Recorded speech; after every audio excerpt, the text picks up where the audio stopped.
JB 타임즈.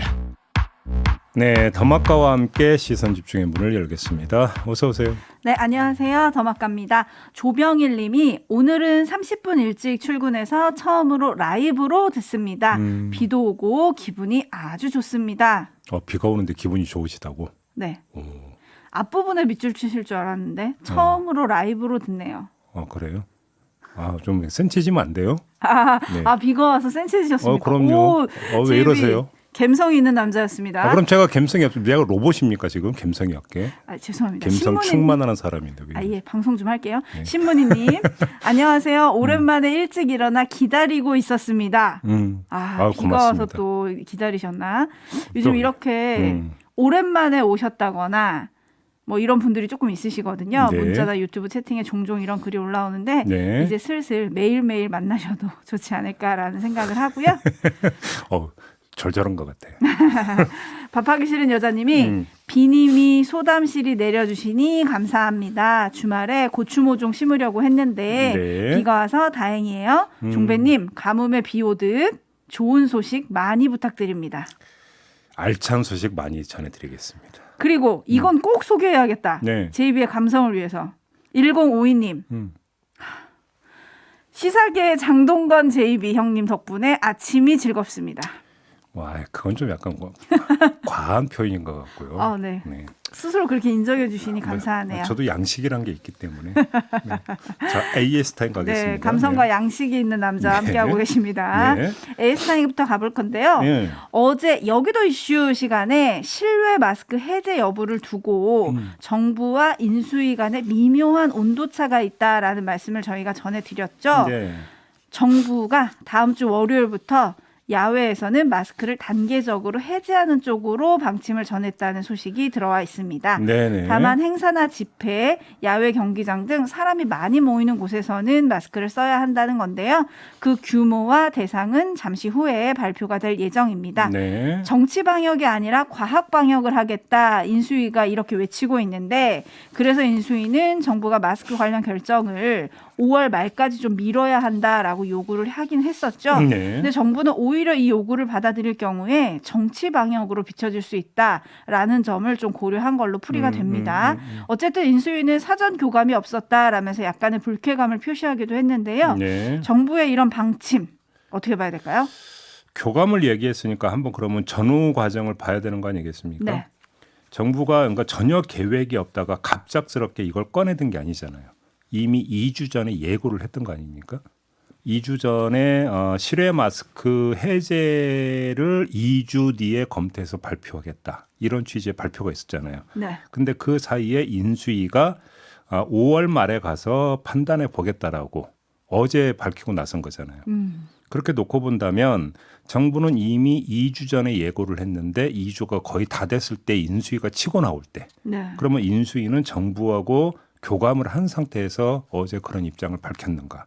이걸 또 함께 봐야 되는 거 아니겠습니까? 네. 아무튼 제가 볼 때는 아주 기싸움이 좀 너무 심한 것 같은데요. 뭐 정치 방역이니 과학 방역이니 이런 거 하나도 안 중요하고요. 가장 중요한 건 국민 방역 아닙니까? 그렇죠. 국민한테 도움이 되면 되는 거잖아요. 네, 네. 그러면 실외 마스크를 만약에 벗는 걸 오늘 발표하는데 빠르다라고 한다면 그 과학적 근거를 제시하면 되는 거예요. 아니면 그냥 수용하면 되는 거고 이런 거 아니겠어요? 네. 국민 입장에서 좀 봤으면 좋겠습니다. 스르르님이 마스크 들고 다녀야 하나라고 해주셨는데 들고 다니셔야죠. 실내에서 못 끼셔도 실내에서는 끼셔야 되거든요. 네네. 들고 다니시는 게 맞고요. 네. 초원님은 마스크 벗는다는 얘기가 나오니까 마스크 업체들은 재고가 걱정이라던데요. 이런 걸 보내주셨는데 네. 또 이런 문제도 있군요. 무사다람쥐님은 나는 하든 말든 쓰고 다닐 겁니다. 오. 네, 쓰고 다니시는 쓰지 게 말라는 게 아니죠, 그렇죠? 그렇죠. 그러니까 안 써도 된다는 이야기지 쓰지 말라가 아니니까. 네. 그래서 국민 한 사람이 판단하면 되는 문제 아니겠어요? 그렇죠. 네. 7916님이 어차피 벗을 거 서로 하겠다고 난리 조금 유치한 것 같아요라고 해주셨는데 어쨌든 실내 마스크는 여전히 의무사항이다. 이 점을 네. 좀 기억해 주셨으면 좋겠고요. 예. 제이비타임즈 오늘 주목할 뉴스들 챙겨드리겠습니다. 네. 먼저 첫 번째 뉴스 오디오로 만나보시죠. 공방은 한국형 FBR, 중수청 설립 합의를 놓고 더 격화됐습니다. 국민의힘이 사법개혁특별위원회를 구성해 중수청 설치 입법을 하기로 한 합의 자체도 원천 무효라고 선언하고 나선 겁니다. 파기가 됐고 결렬이 됐습니다. 그렇기 때문에 저희들은 그 사개특위 구성에 협조할 수가 없습니다. 본회의에 상정된 법안에 중수청 관련 조항이 빠진 것도 민주당이 심의 과정에서 논의하지 않은 것 때문이라고 책임을 돌렸습니다. 민주당은 국민의힘의 반대로 법안에 담지 못한 것이라고 반박하며 중수청 설립 이후 검찰의 직접 수사권을 폐지하기로 한 것은 국민과의 약속이라고 강조했습니다. 여야가 함께 머리를 맞대고 국민이 바라는 검찰 정상화의 길을 약속했음에도 불구하고 파기와 결렬의 길로 가는 이유가 무엇인지 그러면서 국회 운영위를 열어 사개특위 구성에 나서고 다음 달 3일 본회의에서 사개특위 관련 법안부터 통과시킬 것이라고 밝혔습니다. 네, 그러니까 정리를 하면 권성동 원내대표는 사개특위 구성에 협조할 수 없다. 네. 이렇게 분명히 선을 그었고요. 반면에 민주당은 오늘 국회 운영위원회를 열어서 사개특위 관련 법안부터 통과시키겠다. 이런 입장이라는 거잖아요. 네네. 이러면 제2라운드가 펼쳐진다. 언론은 이렇게 묘사를 하고 있던데요. 제가 볼 때는 좀 한마디로 정리를 하면 다 쓸데없는 공박 같다라는 말씀을 드리고 싶습니다. 쓸데없다고요? 왜 그러냐면 이제 예를 하나 들어드릴게요. 네. 2012년에 총리실에 의한 민간인 불법 사찰 증거인멸 사건이 불거졌어요. 이때 검찰이 재수사에 나서면서 국회가 어떤 합의를 끌어냈냐면 진상조사 특위를 구성을 해서 진상규명에 나서기로 여야가 합의를 봤어요. 네. 이건 여야 합의 사항이었습니다. 네. 근데 가동이 안 됐어요. 합의가 됐음에도 불구하고 변변한 회의 한 번도 연 적이 없고 그냥 나중에 그냥 그렇게 끝나버렸어요. 어허. 따라서 중요한 것은 특위 구성에 그 협조하느냐 마느냐 뭐 법안을 만드느냐 마느냐가 볼 때 제가 볼 때 그건 별로 중요한 문제가 아닌 것 같고요. 네. 특위 활동을 어떻게 강제할 것이냐. 더 나아가서 특위 활동 결과물을 어떻게 강제할 것이냐. 이게 중요한 거거든요. 네. 이렇게 놓고 본다면 국회의장 중재안에서 가장 중요했던 것은 1년 6개월 뒤에 검찰이 직접 수사권을 행사했던 나머지도 모두 폐지한다라고 하는 그 문항. 이거를 법안에 담느냐 마느냐가 사실은 강제력을 그 발동시키느냐 마느냐에 있어서 핵심이었고 그게 지렛대였는데 네네. 민주당에서 검찰청법 개정안을 마련하면서 이거 빼버렸잖아요. 네. 부책에 담지를 않았잖아요. 네. 그 순간에 사실은 사개특위든 중수청이든 이거는 강제력을 담보할 수 있는 이런 방안이 아닌 게 되어버린 거죠. 그럼 검찰은 결국 두 개는 챙겼다 이러면서 미소를 짓고 있게 되는 건가요? 그러니까 이제 어제도 말씀을 드렸다시피 이렇게 놓고 본다면 이거는 뭐 국민의힘이 주장하는 검수완박도 아니고 민주당이 주장하는 검찰 정상화도 아니고 네. 그냥 2단계 수사권 조정으로 보면 된다. 상황의 본질은 이렇다라고 어제 정리해드린 이유가 거기에 있는 것이죠. 이창호 님이 그 여야 합의는 안 하기로 합의한 건가요? 라고 해주셨고 네. 양남님은 국민을 위해 싸워야 하는데 각 당을 위해 싸우는 것 같다 라고 꼬집어 주셨는데 네. 어쨌든 민주당이 오늘 국회 운영위를 열어서 사개특위 구성에 나서겠다라고 했잖아요. 네. 근데 사개특위 구성을 혼자 할 수는 있어요? 아니 뭐 그 하자면 할 수는 있겠죠. 그리고 거기서 이제 만들 수도 있겠죠. 네. 그래서 이 중수청 설치 법안도 만들 수는 있겠죠. 네. 그런데 문제는 그때는 이제 윤석열 정부가 출범한 이유인데 윤석열 대통령이 거부권을 행사하면 안 되네요. 그러니까 여기 이제 물음표가 계속 찍히는 거 아니겠습니까? 네. 그래서 제가 이제 1년 6개월 뒤에 완전 폐지라고 하는 것들이 명문화 되느냐가 이제 그 중요한 포인트라고 말씀을 드리는 이유가 만약에 이런 여야의 그러니까 줄다리기가 이루어지는 상태에서 그럼 어떡하란 말이냐.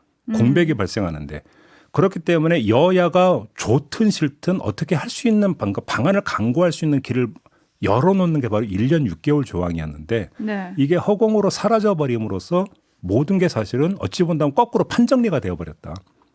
용두사미 쪽으로. 이렇게도 이해를 할 수가 있다는 것이죠. 매누님 다음 총선용으로 남겨둔 측면이 있나요? 라고 물어주셨고 네. 4021님은 이건 한 것도 아니고 안 한 것도 아니에요. 이런 개그 프로가 떠오릅니다. 네. 라고 꼬집어 주셨네요. 예. 한편 국회는 또 어제 하루 종일 국민투표 가능 여부를 두고 공방을 벌였습니다. 네. 일단 그 내용 잠깐 들어보시죠. 국민투표 제안을 처음 꺼낸 장제원 당선인 비서실장은 투표를 할 수 있게 법을 고치면 되지 않냐고 반박하고 나섰습니다. 뭐 올 건 아닌가요? 따져봐야 되죠. 선거관리위원회는 합의제 기관입니다. 정식으로 중앙선거관리위원회에 안건 상정을 해서 결론 난 것도 아닌데. 국민의힘도 대국민 토론회를 열고 수사권 분리 법안이 국민투표 대상이 될 수 있다며 보조를 마쳤습니다. 당에서 지원이 필요한 부분이 있으면은 국민투표에 있어서 특히 재외국민 등에 대한 부분에 대해서는 즉각 개정에 나서야 된다고 생각합니다. 네, 국민의힘 이준석 대표 얘기까지 들어보셨는데요. 국민의힘 입장은 이런 것 같아요. 법을 고치면 국민투표 할 수 있다. 그러니까 여기서 이제 그 장제원 비서실장이나 이준석 대표가 이제 법 개정하면 되는 거 아니냐라는 이야기를 하는데 네. 민주당이 그걸 받을 가능성이 별로 없다고 가정을 한다면 2차 이제 다시 공세가 시작이 될 수 있죠. 두 가지 점에서 근거를 가지고 공세를 펼 수 있다는 겁니다. 하나, 아니 헌법재판소에서 헌법 불합치 결정을 냈는데 이것까지 그럼 목리를 부릴 거냐. 아무리 다수당이라고 하지만. 네. 이런 어떤 공세를 펼 것이라고 봐야 되는 거고요. 두 번째, 뭐가 무서워서 지금 법률 개정에 반대하느냐. 그러니까 결국은 검수완박이 문제가 있다라는 자기 고백밖에 안 되는 거 아니냐. 또 이런 식으로 공세를 펴지 않겠습니까? 네. 그런 점에서 미칠 게 없는 공세다. 이렇게 판단을 한다고 봐야 되는 것이겠죠. 그럼 민주당은 어떤 논리로 받을 수 있을까요? 그러니까 이제 법률 개정과 제가 볼 때는 이게 국민투표 요건에 부합이 되느냐는 별도 트랙으로 가져가야 되는 문제가 되는 거 아니겠습니까? 자, 공방은 계속될 것 같습니다. 네네. 제이비타임즈 다음 주목할 뉴스는 어떤 건가요? 장관 후보자들 이야기 또 안 할 수가 없는데요. 매일매일 해야 합니다. 왜냐하면 매일매일 새로운 게 나오니까요. 그러니까요. 자, 정호영 보건복지부 장관 후보자의 업무 추진비 문제가 됐거든요. 그런데 이제 경북대 병원장의 업무 추진비가 있고 경북대 병원 업무 추진비가 있는데 네. 이게 마구 섞였을 가능성이 있다라는 얘기가 지금 나왔어요. 그래서 지금 경북대 병원에서 다시 정리 작업을 하고 있다라는 뉴스가 있었는데 그건 그렇다 치고 아무튼 그 정호영 그 후보자가 병원장 재직 기간인 2017년 8월부터 2020년 8월까지 쓴 화환비. 꽃? 예. 화환비만 2천만 원이 넘는다고 합니다. 어디 그렇게 보내셨을까요? 그러니까요. 어디에 이렇게 많이 보냈을까요? 네. 그다음에 김인철 사회부총리 겸 교육부 장관 후보자 한국 외대 총장 재임 시절에 교육부 감사에서 경징계 5건을 포함해서 모두 14건에 이르는 개인 징계 처분을 받았는데 네. 징계 사유에는 프로골퍼 김인경 선수에 대한 학점 특혜, 업무 추진비 부당 사용, 존재하지 않는 연구물로 연구비 수령 등등의 개인 비위가 포함돼 있었다고 하는데요. 네. 또 법인카드가 등장을 하죠. 법인카드 부당 사용과 관련해서 업무 관련성을 입증하지 못해서 그래서 본인이 토해낸 돈만 거의 2천만 원 가까이 된다고 합니다. 네. 허허. 그다음에 원희룡 국토교통부 장관 후보자는 후원금 논란이 이제 나왔는데요. 2018년 지방선거 출마할 때, 그다음에 지난해 대선 경선에 참여했을 때 제주도 내 건설사, 버스회사, 석유회사 대표 등으로부터 500만 원에서 1,000만 원의 고액 정치 후원금을 받았다고 합니다. 제주도로부터 건설 물품 등의 용역을 받는 건축회사 대표가 지방선거 때 500만 원을 후원을 했고요. 네. 원희룡 지사 재임 시절 제주도와 산하기관으로부터 총 15억 원 가량의 공사를 수주받은 건설사 대표가 대선 경선 때 1,000만 원의 후원금을 냈다고 하고 제주개발공사와 3억 원 이상의 유류 공급 수의 계획을 맺었던 석유회사 대표와 부인이 대선 경선 때 각각 1,000만 원씩을 후원을 했다고 합니다. 네. 그러니까 지방선거 때의 후원금 상한액은 500, 대선은 1,000만 원이었는데 꽉꽉 채웠다. 이런 이야기가 되는 거죠. 아몰랑님이 참 매일 새로워서 스릴이 넘칩니다 해주셨고 HBYI님은 그 꽃집 주인이 누구인지 알아봐야 할 것 같습니다 라고 해주셨고 이현님은 징계받은 자가 장관 후보요? 라고 물음표를 찍어주셨는데 예. 지금 JB가 정리해준 의혹들만 보면 일단 부적절한 법인카드 사용 의혹 그리고 후원금 의혹 결국 돈이랑 연관이 되거든요. 예. 요거 어떻게 봐야 될까요? 일단 원희룡 후보자 후원금 관련해서는 법적으로는 후원금 상한 금액을 넘기지 않았기 때문에 정치자금법에는 저촉이 되는 건 아닙니다. 위반은 아니다. 원희룡 후보 측도 바로 이 점을 강조를 했더라고요. 근데 중요한 것은 이해 충돌 소지가 있다는 점 아니겠습니까? 네네. 자, 이게 아무래도 이제 청문회에서 쟁점이 될 가능성이 있다고 봐야 될 것 같고요. 네. 법인카드의 경우에는 뭐 지금 아마 이 방송을 함께 하시는 우리 애청자 여러분들도 바로 머리에 떠올리셨겠지만 기준이 있는 거잖아요. 네. 김혜경 씨 법카 의혹에 대해서 어떻게 지금 하고 있습니다. 경찰이 수사에 들어가 있는 상태 아니겠습니까?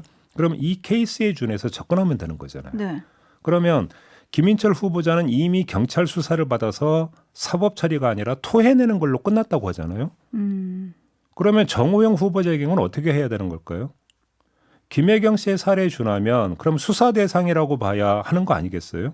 그리고 거꾸로 김인철 후보자의 사례에 준하면 그러면 거꾸로 그럼 김혜경 씨도 토해내면 그럼 다 끝나는 것이냐? 또 이런 어떤 반문이 성립이 되는 거잖아요. 네. 연관되어 있고 일관되어야 되는 거 아니겠습니까? 그렇죠. 또 내로남불이라는 말 안 들으려면 또 그런 얘기들도 필요할 것 같은데요. 네. 원희룡 후보자가 지난 2월 대선 기간에 이런 말을 했더라고요. 한 인터뷰에서 네. 만약에 경기도지사처럼 했으면 저는 벌써 국립대학 여러 번 왔다 갔다 했을 겁니다. 여기서 국립대학이란 법무부를 말하는데요. 지금도 이 생각 변함없는지 묻고 싶고요. 네. 청문회에서 어떻게 해명하는지 저희가 집중을 해보겠습니다. 그리고 법카가 논란이라면 지금 수상한 법카에 이어서 수상한 자문료 의혹이 불거진 후보도 계세요. 국방부 장관 후보자, 네. 삼성 장군 출신으로 퇴임 후에 시간당 40만 원짜리 자문을 했는데 이게 조금 수상하다라는 보도가 어제 나왔습니다. 네. 어떤 보도인데요? 국방부 장관 후보자가 삼성 장군으로 전역을 한 뒤에 네. 국방부 산하 연구기관인 국방과학연구소에서 자문을 했는데 그 대가로 4,200만 원을 받았거든요. 네. 시간당으로 치면 40만 원이라고 하는데 거의 자문 보고서를 보니까 기사들을 복사해서 붙인 수준이었다. 아, 우리가 방송 때 뉴스 브리핑 하듯이 했다라는 건가요? 네네. 그러니까 본인 생각을 하는 게 자문 아닌가요? 예. 어떤 사안에 그래서 대해서. 그러면 시간당 40만 원이었다고? 네. 저희 출연료가 얼마죠? 아이 그냥 제 원고료는 얼마일까요? 아, 제가 얘기 잘못 꺼냈나요? 네, 잘못 꺼내셨습니다. 이럴 때 빨리 넘어가야 돼요. 제비타임즈 다음 주목할 뉴스로 가실까요? 군 관련 얘기긴 해요. 네, 하시죠. 가상화폐거래소 운영자인 이모 씨가 지난해 7월 북한 공작원으로 추정되는 인물로부터 군사기밀 탐지에 필요한 현역 장교를 포섭하라는 지령을 받고 네. 현역 대위를 포섭을 해서 군사기밀 유출을 시도를 했다가 걸렸다고 합니다. 네. 이 씨는 한화 7억 원 상당의 가상화폐를 이 현역 대위는 4,800만 원 상당의 비트코인을 받았다고 하는데요. 어허.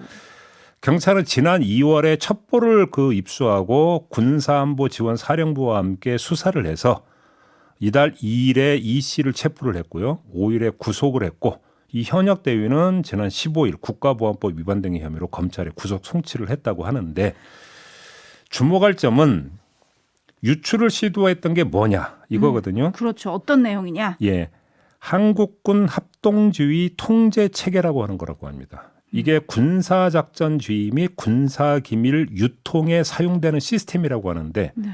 이거를 지금 해킹을 하려고 했던 거예요. 그래서 동원된 게 있는데 손목시계형 몰래카메라, 네. 그다음에 USB 형태의 해킹 장비였다고 하는데 네, 그 영화에 나오는 것처럼 컴퓨터에 꽂으면 자동으로 해킹이 돼가지고 모든 정보를 쏙 빼가는 뭐 이런 거라면서요. 그렇습니다. 근데 먼저 이게 미수에 그쳤다는 거 해킹까지는 가지를 않았다니까 다행이네요. 천만다행이긴 네. 한데요. 이 뉴스를 보면서 제가 잘 알아보고 놀란 가슴이어서 이런 말씀을 드리는지는 모르겠지만 대통령 집무실 이전하면서 이제 나왔던 이 시스템 문제가 제기가 된 바가 있잖아요. 네네. 지금 이런 식으로 해킹 시도가 이루어지는 상태에서 어떻게 지금 더 철통같이 방비를 할 것인가. 다시 한번 이거를 좀 그러니까 챙겨야 되는 게 아니냐.